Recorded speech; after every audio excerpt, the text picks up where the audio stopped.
Blocking an intersection is a traffic violation. If you find yourself stopped at a red light and traffic is backed up, do not stop your car in a position that is blocking another intersection.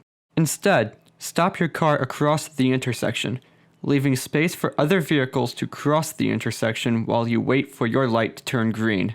In the case of parking lots like those for businesses, it's courteous to not block parking lot entrances to allow other drivers access to the parking lot.